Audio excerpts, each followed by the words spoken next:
Hey Muslim youth, is a phone leading you to Jannah اور جہنم؟ اے نوجوان مسلمان، کیا تمہارا موبائل تمہیں جنت کی طرف لے جا رہا ہے یا جہنم کی طرف؟ آج ہم انسٹاگرام پر، فیس بک پر لوگوں کو گانوں پر ناچتے دیکھ کر واہ واہ کرتے ہیں، اور اگر کوئی بندہ قرآن کی تلاوت کرتا ہے اور وہ اسٹیٹس لگاتا ہے تو لوگ چپ بیٹھتے ہیں اور اسکرول کر دیتے ہیں۔ ہمیں ہنسی آتی ہے جب کوئی حجاب پہنتی ہے، اور ہم کلیپ کرتے ہیں جب کوئی بے حیائی سے اپنے جسم کی نمائش کرتی ہے، اپنے جسم کو دکھاتی ہے۔ یہ ہے امت مسلمہ کا حال۔ ہر پوسٹ اور ہر سٹوری یا تو صدقہ جاریہ ہے یا گناہ جاریہ۔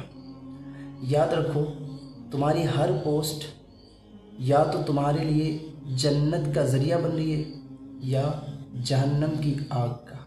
یار، یہ لائف ٹیمپرری ہے، مگر جو تم آن لائن کر رہے ہو نا، وہ تمہارے نام اعمال میں پرماننٹ ریکارڈ ہو رہا ہے۔ بدلو خود کو، کیونکہ موت کل نہیں آج بھی آ سکتی ہے۔ اور آخر میں ایک ہی گزارش کروں گا کہ اگر یہ ویڈیو تمہیں اچھی لگی ہو، تمہارے دل تک میری بات پہنچی ہو، تو اوروں کے دلوں تک یہ بات ضرور پہنچاؤ، یہ پیغام ان تک بھی پہنچاؤ، اور لازمی اس ویڈیو کو لائک، شیئر، کمنٹ ضرور کر دینا، اور مسلم شیخ آفیشیل کو سبسکرائب کرنا بھی ضروری ہے، تاکہ میں آپ کے ساتھ ہمیشہ بنا رہوں۔ جزاکم اللہ خیر۔